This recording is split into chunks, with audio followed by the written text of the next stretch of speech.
अचानक मेरे कानों में खटखट की आवाज़ सुनाई दी। मैंने देखा सामने गेट पर एक आदमी एक लड़की के साथ खड़ा था। वह लड़की कोई और नहीं बल्कि कक्षा 10 की मेरी स्टूडेंट सविता थी।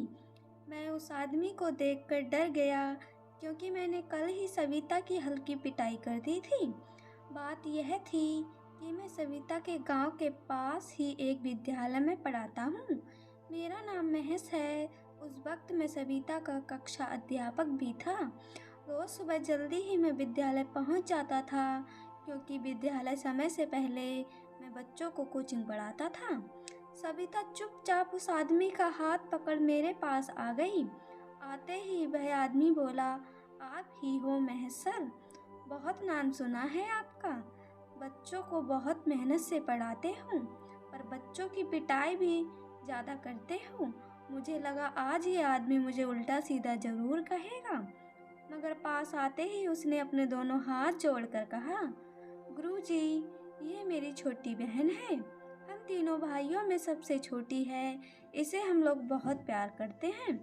प्लीज़ आज के बाद आप इसे मत पीटना। इतना कहकर सविता के भाई चले गए। उस वक्त मुझे थोड़ा बुरा जरूर लगा।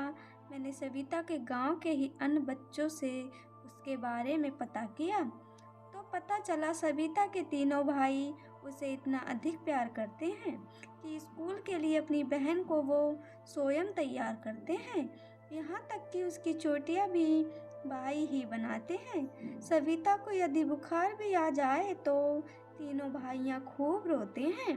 इसके अलावा बच्चों ने बताया कि सविता की बड़ी भाभी तो उसे ही अपनी औलाद मानती हैं। मुझे विश्वास नहीं हो रहा था क्योंकि अधिकतर नंद भाभी की कभी एक दूसरे से नहीं बनती है। इसलिए एक दिन मैं सविता के घर पहुंच गया। घर पर सविता के मम्मी पापा और उसकी भाभी ही थी। उन लोगों ने मुझे हद से ज़्यादा सम्मान दिया। थोड़ी देर बाद सविता की भाभी मेरे लिए चाय बना कर ले आई। मैंने उनसे पूछा, बड़े भाई कहाँ हैं? तो भाभी जी कहने लगी, मेरे मायके में आज कोई प्रोग्राम है, उसी में शामिल होने गए हैं। मैंने फिर से पूछा, आपके मायके में प्रोग्राम है फिर भी आप नहीं जा पाई, ऐसा क्यों? तभी सविता के पिताजी कहने लगे, बेटा मैं बताता हूँ।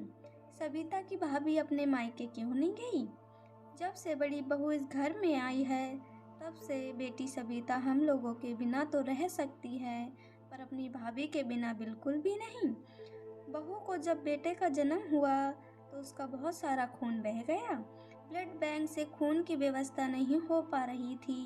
डॉक्टर ने हम सब लोगों का ब्लड लेने से मना कर दिया क्योंकि हम लोगों का ब्लड ग्रुप अलग था।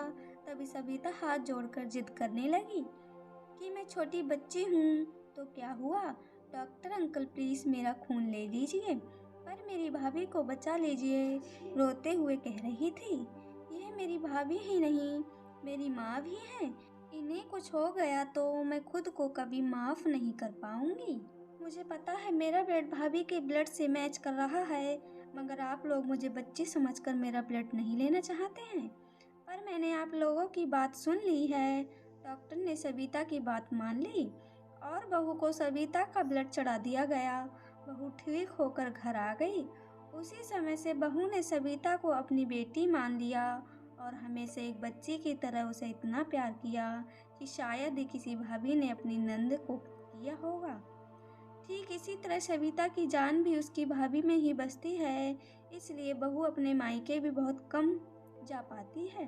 पिछली राखी पर तो बहू के दोनों भाई यहीं आए थे राखी बंधाने, क्योंकि उस दिन सविता को बुखार हो गया था। ऐसा नहीं है कि बहू अपने सगे संबंधियों के यहाँ नहीं जाती है पर अधिकतर शाम तक घर जरूर आ जाती है।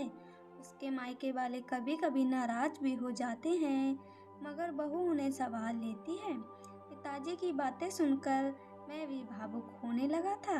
तभी मैंने उसके पापा से दोबारा पूछा, जब सविता की शादी होगी तब कैसे रह पाएगी सविता और उसकी भाभी?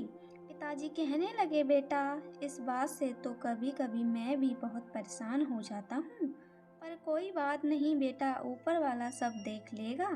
पिताजी की बातें सुनकर मेरी शंका मिट चुकी थी। उधर शाम के 4 बजने वाले थे मेरी कोचिंग का समय हो रहा था। मैंने हाथ जोड़कर सभी से विदाई ली और अपने घर चला आया। दोस्तों, ये थी हमारी आज की कहानी। दोस्तों, उम्मीद करती हूँ आपको हमारी कहानी पसंद आई होगी। कहानी पसंद आई हो तो वीडियो को लाइक करें। चैनल पर नए हैं तो चैनल को सब्सक्राइब करें। दोस्तों, हमारी कहानी के विषय में आपकी जो भी राय हो कमेंट्स में ज़रूर बताइएगा। मिलते हैं ऐसी एक और कहानी के साथ। तब तक के लिए धन्यवाद।